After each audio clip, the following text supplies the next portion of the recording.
Hey y'all, so I'm Mi'Kael. I'm 27 years old. I was born and raised in Nashville, Tennessee. I currently live in Atlanta and I'm loving my life here. I'm a recording artist and songwriter. In addition to this, I teach 7th grade language arts full-time, so I have a pretty full plate. I'm also an entrepreneur. I create products from shea butter, some natural products and things of that nature, so be on the lookout for that. And I have 2 beautiful children, Alex and Lizzie. But in addition to this, guess what? I have decided to embark on dating again. But this time I'm gonna get it right. So TRUZY is going to be asking me some questions, some tough questions, some difficult questions that are gonna reveal where my mind is and even if I'm ready to date again. And you guys will get to enjoy the journey as well. So I look forward to taking this quest. So can't wait for you all to see me in my most vulnerable state. All right, hey, look, man. So my name is TRUZY. Man, I'm 30 years old. I'm a recording artist. I'm a philanthropist. You know what I'm saying? Songwriter. And I mean, damn, I really love being a father to this 6-year-old boy, Taylor. And like, you know, I'm now embarking on like this whole new dating scene thing and just try not to break my heart again. You know what I'm saying? It's understood for sure. Man, tune in as Mi'Kael just asked me these crazy thought-provoking questions about like being a parent, like my career. What am I really trying to do with myself? Like who am I? What do I really want with this? And like how to balance all of this shit out, because this is real. And I mean, we trying to get it right because, you know, you don't want to break your heart again. Understood for sure, it's understood for sure. Yeah, throw that ass back, she looking good for sure. Club jam packed, but my foot in the door. Had the party, Waffle House, now she ready to go. It's understood for sure, it's understood for sure. Throw that ass back, she looking good for sure. Yeah. TRUZY has selected a spot. Very nice spot. We've been trying to get to for a while. But I think last time it was closed or something was going on with it. Yeah. So you want to tell the people a little bit about the spot you chose and why?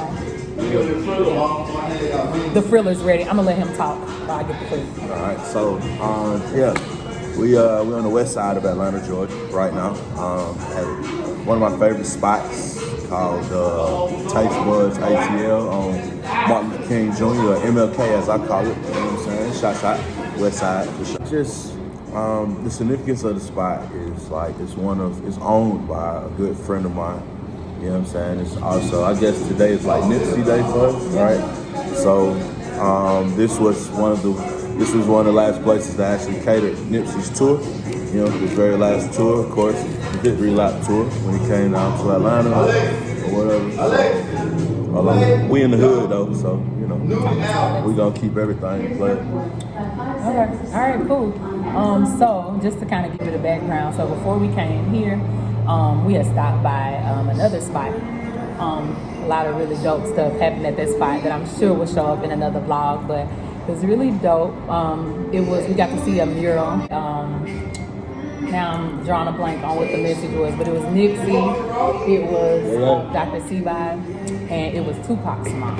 And so it was this really cool mural, and it had a message. I think it said something along the lines of the legend continues or the race continues, it doesn't end. So that was really cool.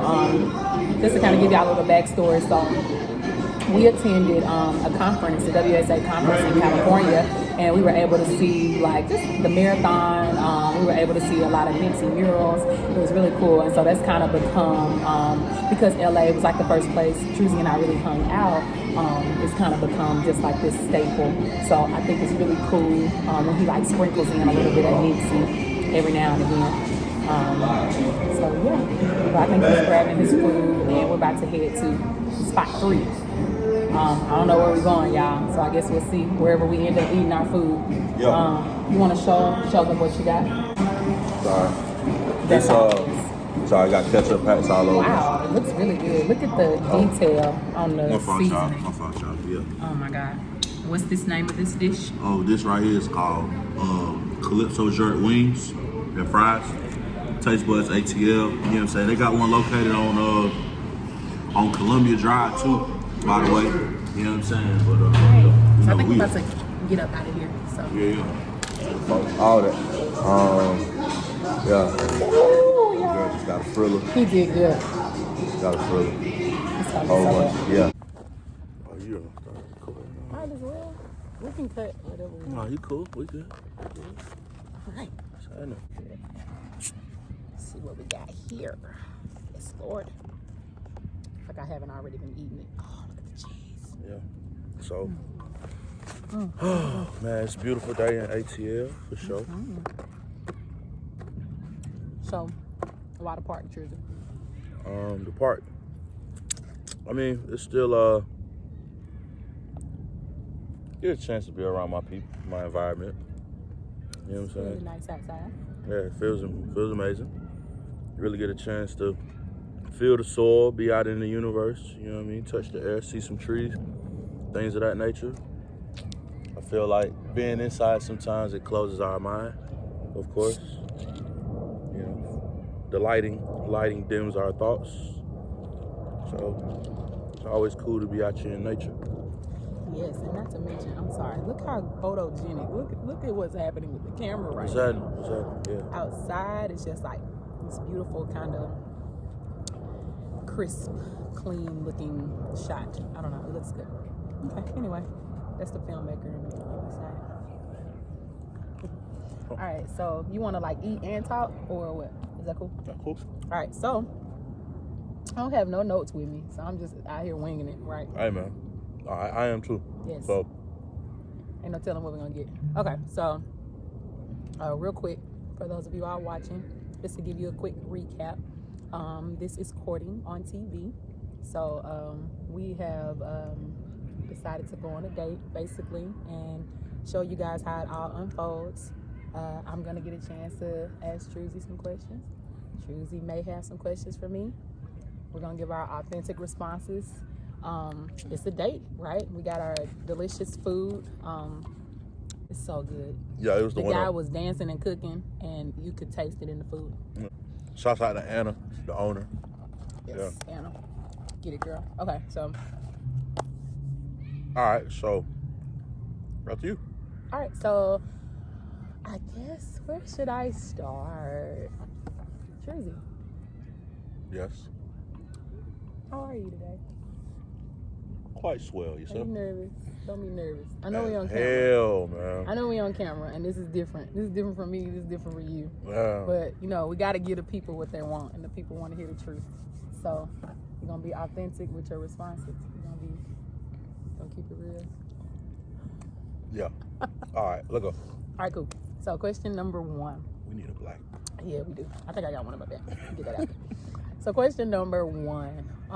Why now? You know, why well, I don't know, maybe you've been dating, but why do you think, you know, at the ripe young age of 30, you are deciding to now like jump back in, you know, to the Wow. dating? Like what makes you ready now, you think, to be? Okay. So, like, honestly, I've always been like, I ain't gonna say like ladies man. I've always been like a ladies man, right? Hey man. I You know, understand that. I'm eating. it's in you, it ain't on you. You know what I mean? So, right? I just wanted to. I've had my own experiences with quote unquote love life, all that good stuff, right? But since I've had a chance to see like the upsides as well as like the downside of it, you know, after I kind of got over myself, I was like, I enjoy the upsides of it, right? I've learned from a lot of the downsides of it, and here I am. Now, I really wasn't supposed to be embarking on any of this year. You feel me? Like, I'm just being honest. I wouldn't want to be doing this year. I thought I was going to keep it on cruise control, you know, no distractions. And at that time, women were definitely distractions to me. That's what I was just gonna ask. You say distractions, so do you think that women can be distractions? For sure, like, not just women. Anything or anyone that's not, that doesn't necessarily understand you, overstand you, or even the depths that you're trying to take, whether it's your career, your personal life, spirituality, whatever, anything that doesn't necessarily coincide with where you see yourself to be, I believe can be like a distraction, at least to me. So like, I'm kind of a loner these days, you know? So if women or people or anything else can be a distraction, and you know that people can be a distraction, how do you know, like, what sets a situation apart? Like, how do you truly decide, like, is this going to be a waste of my time? Or should I pursue this? Man, truth be told, my spirit tell me everything. You know what I'm saying? Like, So we just said, hey, Jersey, go out again. Or no? it just be like, damn, we feel pretty good. So you feel like it has to be, okay, so it has to be a specific person. A person can't just decide, oh, I want to jump into the dating world again. Like, you feel like, or you just speaking on your experience? I'm speaking my experience. Okay. Yeah. Like, I can't, I mean, for the next person, look, we know some crazy people, right? This is true. We done seen some crazy things. This is true. So, I'm going to let them have their thing. And I'm trying to maintain what I got. Because, like, the things that will make me say, okay, you know what? Maybe I should go further. It may not be the same. You know what I'm saying? Like, kind of what I said to you previously. This is another side note. Like, man, you got the people that, let's say, what's the greatest love for you may have been the worst love for someone else. You know what I'm saying? So, like, everybody has, like, their own, everyone has, like, their own scale that they're measuring everything to. You know, so, like, for me, I mean, my spirit told me. And I was like, okay, cool. And it had to be, like, with the specific individual. For sure. Yeah. Yeah, I think, I don't know if I'm supposed to be answering my own questions or not, but I am. Am I supposed to be eating? You definitely eat. Okay, For cool. sure. Because I'm a fat kid. I'm about to grease, dog. You hear me? No, you just eat. You're human. Anyway. No, I agree. Sorry, that was mean. I definitely think I was at a place and am still at a place of like truly getting to know myself. And I am a person who, I'm a strong proponent of like self-love, and regardless of if you're choosing to give your love to other individuals, which we always love, right? We love our kids, we love our parents, but I think it's about like being able to have that unconditional love for yourself, like not holding things that you've gone through in the past like against yourself, or saying you don't deserve love because you're not ready yet, or because you have like that can be very that can be very damaging as well. So I think like in the process of saying like I'm gonna heal myself, I'm gonna love myself, like you have to allow yourself to love, like and if you're limiting yourself from doing that, or if you're stopping yourself out of sheer fear, that can be problematic too. Can you love with limits? I don't think you should. You can. We have, right? And it will probably be very real, a real representation of love. But if it has limits, like, that ain't the kind of love I want. Indeed. Question for y'all. Can love have limits? Can you love with limits? Or does it have to be unconditional? Does it have to be despite whatever? Can I say I truly love somebody if I gave up on that love because of something that happened that limited my love? So it's a good question. So how do you He define? asking questions now. Yeah, how do you define love? Oh, so I think everybody defines love in a different way, right? Like depending on, I'm a very strong believer of the love languages, right? And I'm a very strong believer that like sometimes a person does need to see you speaking their language, like to truly be able to give you that unconditional love. I just feel like you have to be able to speak your partner's language fluently, whatever that language may be. And then once you've done that, of course, love is also a foundation. It has to have a foundation, right? There has to be a friendship. There has to be the ability to communicate. Like for me, love is a constant action. It's constantly evolving. It's constantly growing. Maybe it's getting deeper. But it can't just be like, I love you. Like, this is the strongest love I got for you. Because, I definitely think, in past relationships, like I've definitely felt love. I felt love, but I felt it be really, really deep. And then I felt it just like, I got love for you and I don't want nothing bad to happen to you, but I don't feel like in love with you anymore. Even though at one point in time I felt like I was. So, it's just me. Deep fried busted. I'm trying not to let them get cold. Listen, they good. Okay, I'm gonna get a couple more bites of mine too, because mine are getting cold. So anyway, Truzy kind of took over my little question, so I'm gonna keep going. This is a real off the wall question, but since we're jumping in and talking about love and philosophies, we're gonna go on and get into this one too. Oh boy. Truzy.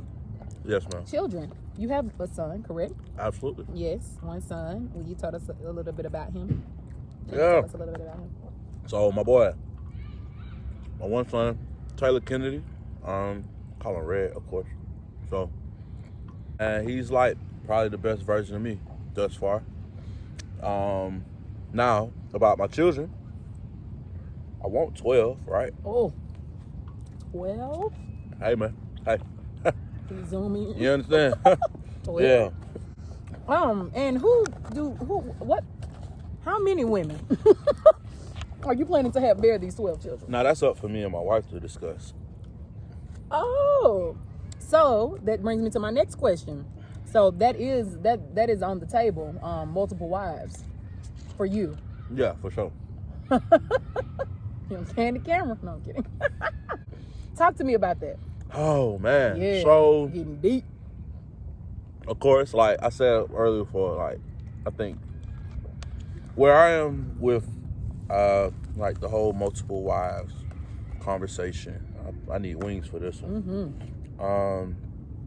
So yeah, where I am right now with the multiple wives conversation is, would you like some? The wings? Yeah. I'm okay. Thank you. You want some of my fries? No, you good. Okay. Thank you. Mm-hmm. So, Get a good bite out of that thing. you know, You for need sure. a napkin? You good? You straight? Okay. Licking fingers all year long. Cool. So, the multiple wives deal is about more so nation building than anything for me, right? Like, I do believe in procreation. I do believe in being quote unquote fruitful and multiplying. Not here to throw out like biblical texts and all that. That ain't what I do, you know. But just for me, I play like this game in the sense of like nation building. If we know that it seems like society is just trying to kill off the black species as a whole, you know what I'm saying? Especially the black men more so. And if that's the case, how do I prevent that from happening, at least on my behalf? So it's like, hey, if I have 12 children, what if my 12 children were able to have 12 children? Then that gives me 144. So it's more so about like keeping your legacy strong as opposed to keeping your loins. Yeah, for sure. Like, I don't know where I was going with that. yeah, like not even just my legacy, but my like the culture as a whole. Okay. You know what I'm saying? Like, we literally just talked about colonization and gentrifying and how they're pushing us here and there, but we also talked about a young man by the name of Akon who's building his own city, right? So it's proof that nation building is a real thing. Absolutely. Right now. So, like, how can I kind of rest assure myself that my legacy can live on a little longer? You know what I'm saying? That maybe me extending myself out to have as many children, it also provides for the rest of the universe. So is the 12 just a number that you just threw out, or is there some significance to the 12? You want disciples? Two reasons. First, it'll Bob Marley, right? First, Bob Marley. I'm a huge Robert Nesta Marley fan, you know what I'm saying? Who we all call Bob. So, like, with Bob had 11 children by 8 women, at least the ones that we account for, right? So, and I know, like, then the whole debate goes into, like, how can you care for these many children? Woo, woo. All right, we could even jump into that. But secondly, it also comes from, like, the lost tribes of Israel. You know what I mean? So, like, it was 12 lost tribes.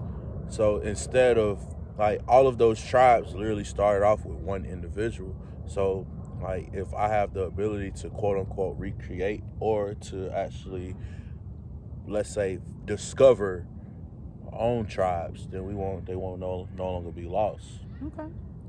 So seems like you're very passionate about this, and that's very understandable. Do you feel like this would be a deal breaker for a woman if she too didn't want to be fruitful and multiply?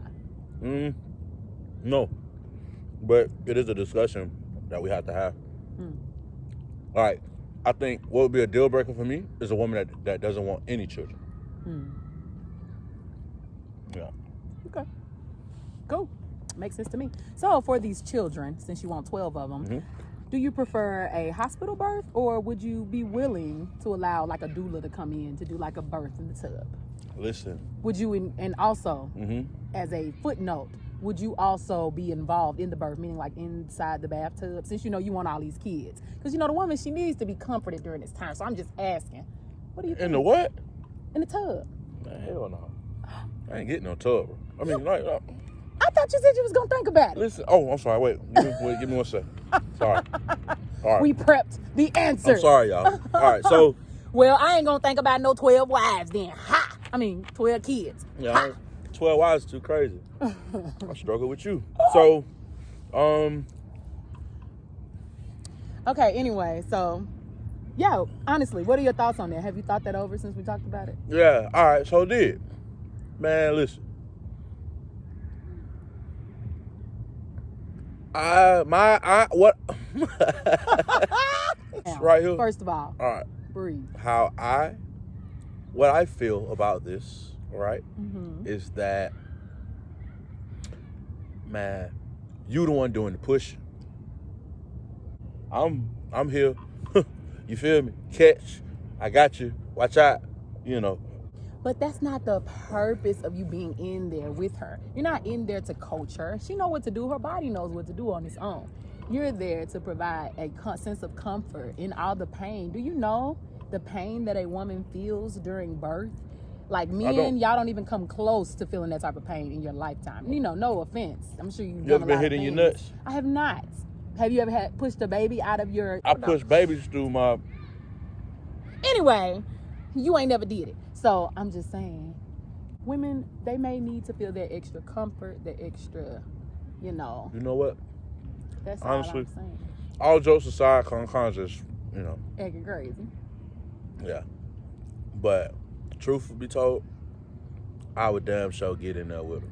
For sure. He gonna get in there. I'm talking about, I'm in there. Hell yeah. All 12 kids or just maybe one? Huh? We got to start paying people. What are your views on cohabitation in the beginning stages of relationships? Wow. Or in general, just like cohabitation? Because that's a big topic now. People are like, oh, you should cohabitate because you're saving on bills and you want to see what it's like if you're ever planning to marry that person. You know, are there rules to it? Are there, how does that go for you? How has it gone for you in the past? He's tried to put that wing in his mouth on purpose. Who makes the rules? Like, really, like, whose rules are we abiding by? Like, man, I feel like as long as there are still boundaries that's laid out, like, What type of boundaries might exist? type of boundaries that may exist would be like, when I'm writing, leave me be, right? You got business to take care of, cool. Right. That's it. Not just the writing part, but everybody has to have like their own. You just need a person who can read, kind of like read you. Yeah, no, like, okay, well, I know you're focusing right now, so we can't, you know, like, I understand. Just, you know, we've kind of been, it's okay to give each other space, each other's time. Just learning to respect each other's boundaries. Now, the thing that I understand is like, I mean, sometimes not cohabiting causes more of a rift. It just prolongs it, if that makes sense. Like, because at least you kind of get a chance to see me as is, or me be able to see you as is, like raw, uncut, no makeup, no none of that. Just everything is what it is. Versus when we are cohabiting, I call you and say I'm on the way, right? And you like, okay, you go ahead and get it together. You done cleaned up the house and all this shit. Look like for 6 months. Baby, hey, give me you, cause like that's how I feel. That's my whole idea of love, right? It's like, shit, I just wanna, can you love me?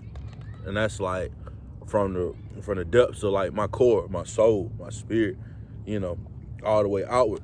Can you really love me? And I don't think people necessarily give each other enough time to even know who each other really are. And that's why our decisions is based off of, sometimes we just like the surface of what we see. Yeah. Does it speed things up? Absolutely. And I think it does that for positive as well as negatives, right? Mm-hmm. So it speeds up, your ability to get to know someone in the authentic, in the raw, in the flesh, flaws and all, right? Mm-hmm. But it also kind of opens up your heart a whole lot quicker, right, than it would if you weren't. Or it makes it sex, right? You know that when you're living in the house together, it's kind of what happens. That definitely can complicate things on a whole nother level, especially if you don't really know each other very well. That could. Who knows your body well? I think it also just kind of makes things more difficult. Like if you decide early on that it might not work out. Right. You know what I'm saying? Yeah, I guess that's why I threw in the sex part. Because, like, I think sex speeds it all up. For real. Like, to me, it's like it's almost like how can I put it? It's just sex. All right, we put all emotions and all of that, And did you say it's just sex? I mean, it's never just sex. Yeah, because let's talk about this. You told me about your stint of abstinence that you had. I don't know if am I allowed to say that on here? What? Oh, no. Oh, okay, cool. You told me about your stint of abstinence. Yes, I did it, y'all. Clearly, it can't just be sex. So. It's not just sex. Absolutely. Right. So, I went abstinent, right? For how long? Celibate. For a year.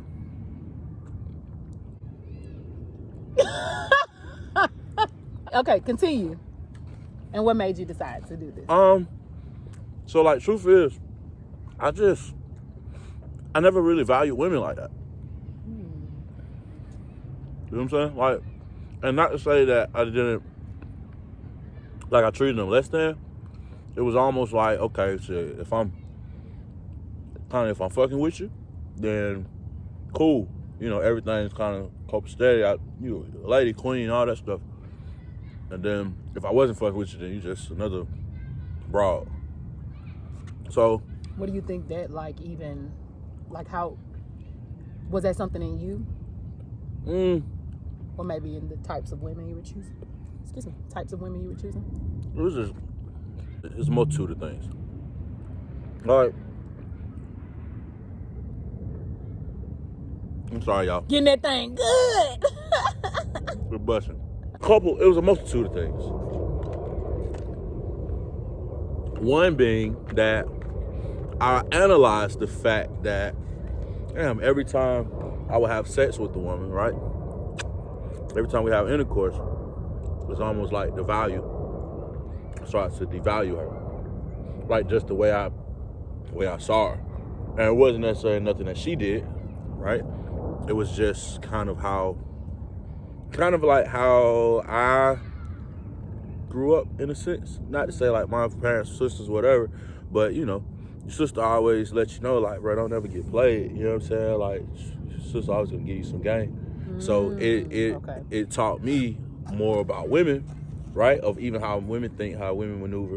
And it's like, damn, if she get $1 out of me, then she's already devaluing me as well, right? So now my end of the bargain is I can always get the money, but shit, she kind of want the sex and vice versa. So now ain't nobody getting nothing. So, but it just taught me to like just work with I get it. I want to take the time out to actually get a chance to know women. Okay, as y'all can see, the quality went down a teeny. Difference between an iPhone 7 and an XR. Oh man. But at least got the clouds. True that. All right. Well, so yeah, you were talking about how You felt like every time you had sex with a woman, you know, her value decreased more and more. You said you felt like... Did you say that you were giving the woman money? That's what I was confused by. Yeah. I missed that part. So- were you paying for it? Yeah, so let me say, I ain't never tricked off, all right? All right, maybe once. Maybe twice. But, right.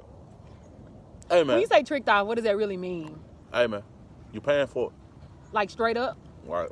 Probably so. Huh. You know. Okay. Yeah. Ain't no shame. Shit, ain't what it So are got. those the women that you devalued, or you just mean any woman? It was almost any. Like, I mean, because this is what sucks. It seems like the women don't find value in us unless they're interested in us. You know what I'm saying? Like, they always treated the brothers that's just the guys around as just like, you know, like almost like with unfit niggas or something. And then she finds the one that she actually finds the value in, and you treat him like he's the king when, well, you in the land of a whole bunch of kings, but this king is just probably a little taller. You know what I'm saying? He probably got a little more intellect. He probably got, but shit, we all is. At the end of the day, especially when calling you a nigga. For sure. For sure. Understood. So like, Yeah. part of that though, really comes from, and I'm not trying to place like the whole, you know, black women is to blame. Shit, we all take the blame for all this, right? But for me, I feel like when we look at even some of the things that we share on our social media platforms, things such as, like when a woman says, you know, she likes her guy, she don't like her guy friendly. You know what I'm saying? Like, she like her guy that treat every woman like they don't exist, you know, or whatever. I like my guy like not like antisocial, but that nigga wasn't antisocial when he met you. That's how he got you. You know what I'm saying? But now you want him to act as though you're the only being on this earth. That's why I just stay myself. Yeah, for sure.